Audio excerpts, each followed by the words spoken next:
If you ask me what my favorite horror game is, I'll probably say How Do You Get Into My House?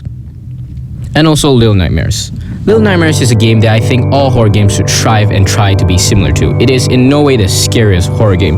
God knows there are more terrifying games out there. But in terms of atmosphere, visual storytelling, and just overall vibe, it's one of the games that I love. Before I start off this video, I just want to say spoiler warning.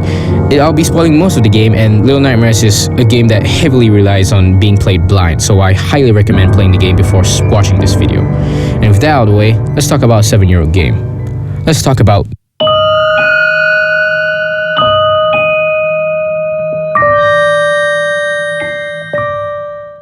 Chapter 1, The Lonely Way. My favorite atmosphere in horror games is a solitary and lonely atmosphere, having only yourself and monsters surrounding you. And the Little Nightmares games does exactly that, with Six having no one with her and Mono being alone most of the time because Six can't stop being kidnapped. I have a feeling Six might be Princess Peach. This feeling is so foreign to people. We humans are social creatures. There's barely a moment where we are actually alone for days on end. Experts say that solitary confinement can damage mental health, leading to psychosis, hallucinations, and other mental health issues. So what happens when someone is completely alone, surrounded by twisted and merciless monsters?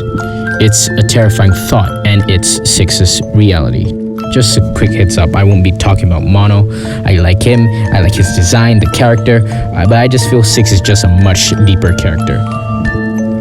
Six is a child, and she has barely seen people, much less an actual adult. And in Little Nightmares 2, Mono is constantly trying to save Six, his only friend.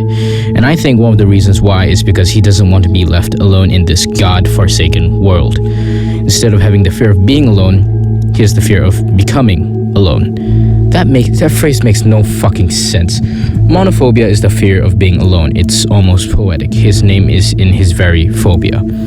This solitary feeling is what compelled me to make this video. It's an aspect that I hope to see in more horror games, and god fucking damn it, Bandai. It doesn't even offer couch co-op. What the fuck? This lonely feeling is no way for a person to live. But Six isn't a person. She's meat. Chapter 2. One size too small. You don't fucking matter!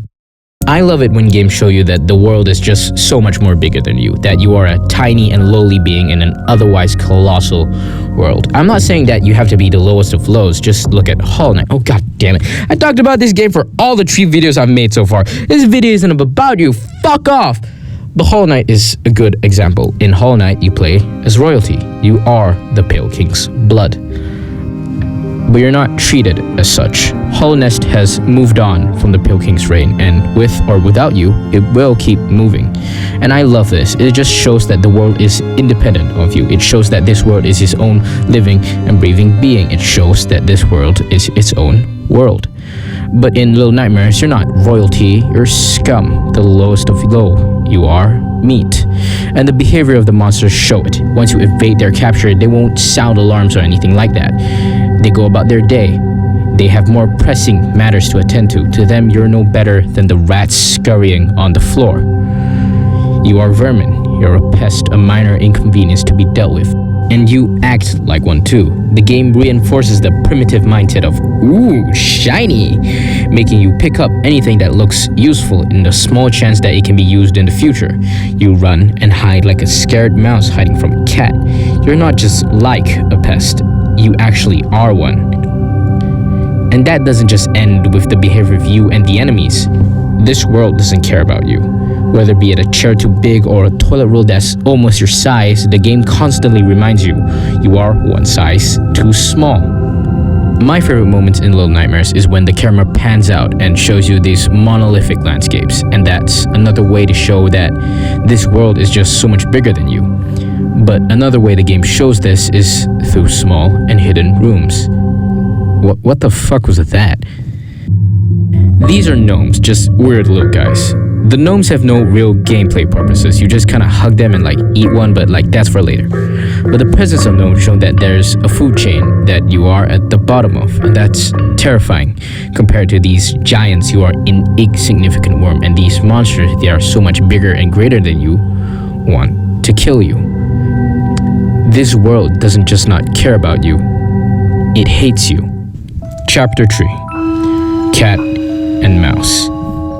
I hate it when horror games give you a way to fight back, because my dumbass turns it into, I'm not stuck here with the monster's stuck here with me. I played too much Helldivers and it shows. This fucking studio needs to be liberated. I want to feel hopeless, helpless. I want to feel like I can barely do anything. I want to feel like I barely have control. And that's not just my kink talking. That is just such a bad fucking joke. I hate that. Now I'm gonna get randomly religious and talk about the fear of God. The way I see it, the fear of God is the fear of leaving everything into God's hands, the fear of being at God's mercy. Some people turn this fear into faith, believing that God is a fair and just God. Others leave this fear as a fear, believing that God is unpredictable. How this correlates with Little Nightmares is that you are at the mercy of some higher being, whether be it luck, God, or something else. There is moments where you're completely powerless, and the heartbeat haptic just adds to the experience. You feel Six's fear and uneasiness through the quick and rhythmic vibrations of the controller. It makes the scene tense, which is, in my opinion, one of the best ways to implement fear. Jump scares are a lazy way to implement fear. It's reliable, sure, but it gets boring and stale. Tense situations have so much more potential to be so much more terrifying. It can be so unnerving, which is probably the reason why VHS horror is so popular. I kid you not, when I was going through the hospital part of Little Nightmares 2, I feel like I was being fucking watched. And the design of the monsters just add to the unnerving nature of Little Nightmares. From 1850s detective to Mr. Tickles over here, the designs of the monsters double down on the uncanny valley aspect. These designs are somewhat human, they have the build, but that's it. Stretched limbs and twisted faces tell you that these things aren't human, but they're trying to be. And this has horrifying implications, whether it be it to lure in desperate children or that they were stretched and torn beyond recognition to attain the unnatural abilities they have. The designs aren't reliant on gore or anything cheap like that. It is just a good, unnerving design. We don't know why they are so broken and twisted, and we probably won't, and that's just another of Little Nightmares' strengths. The game doesn't overdo it. That reveals go against already well-known facts. Shout out to FNAF, it was kinda cool at first, but now I don't know what the fuck is going on anymore. Apparently books are canon now. What the fuck? If it bleeds, it dies, but we don't even know if they bleed. We shot one of them. Shut the fuck up, I'm making a point. Okay, we killed some of them, and by some I mean most, but I just want to sound cool, okay? My point is that we don't know jack shit about these monsters in Little Nightmares. I think the Doctor is Homer Simpson. Xenophobia, the fear of the unknown, the one fear to rule them all. I don't really get it. I don't shake in my boots whenever I'm in the dark or piss my pants whenever I think about deep space. I am afraid of the deep sea though, that place is fucking terrifying. The way I interact with Little Nightmares' mysteries is curiosity. I want to learn more about this world. There are hundreds upon thousands of video essays on this game's lore, and the lore is pretty vague, and it ultimately comes down to the amazing storytelling. The game has no lines of dialogue or text, but people are still able to squeeze so much lore out of it. In my Hollow Knight game design video, I mentioned how I love storytelling through the world. How Hollow Knight does this is through lore tablets and ruins of fallen kingdoms. Little Nightmares asks you go fuck yourself and do it yourself. It's been 7 years and there are still hundreds of unsolved questions. Who is the ferryman? What's that thing in the shoe pit? Do the twin chefs really shit next to each other? It just has a certain charm and uniqueness to its storytelling. It also helps because I can't fucking read. That's a lot of words. Jesus, that was a hell of a tangent. This had nothing to do with the chapter at all. Chapter 4. The Monster Within. God, that sounds like one of those TikTok Sigma male edits. What the fuck? I love it when a game shows the impact of an event through a damaged psyche. Throw in a grizzled war veteran character and give him PTSD. That would be peak game design. Like when a character kills for the first time. It sticks with you. You either become overcome with guilt or go full-on American Psycho. Take a wild guess which one Six took. I will now list the amount of crimes Six has committed in Little Nightmares 1 and 2. Assisted murder, trespassing, murder, attempted murder, possible murder, and disfigurement, several more counts of murder, and 2 counts of cannibalism. She's 9, by the way. But those acts were justified. She was simply trying to protect herself, except with the gnome. I guess she just crashed out or something. I don't fucking know. A good example of how traumatizing this world can be is when you gently crawl through this vent and... Sayori? It just shows that this world is so horrifying that it made this man fucking love himself. And 6 is making her way through it like a jungle gym.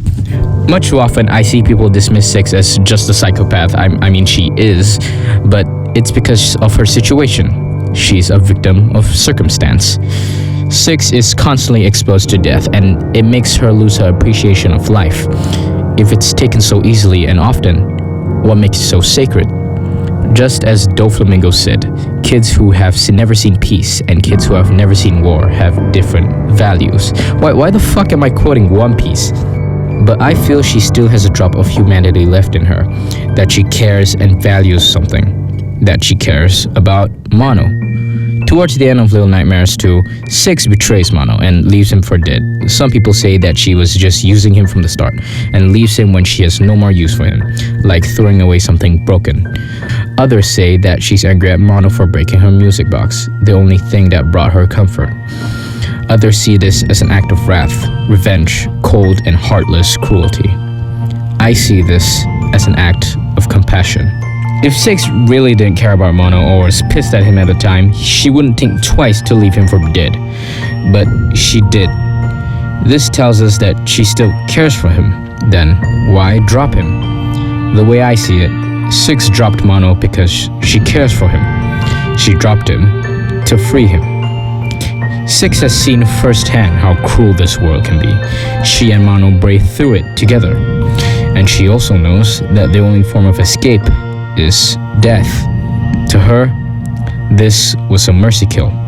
To her, this was the right thing to do. Why she doesn't just jump into the void herself, I don't know. Maybe it's to torment herself, or that she sees suicide as cowardice.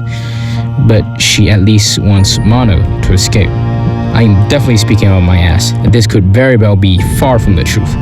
But the fact I could approach this scene this way is just so cool to me. Little Nightmares is a game that lets the scenery speak and the actions speak even louder. It is undoubtedly my favorite horror game, not because of its horror, even though it does it amazingly, because it just has good game design.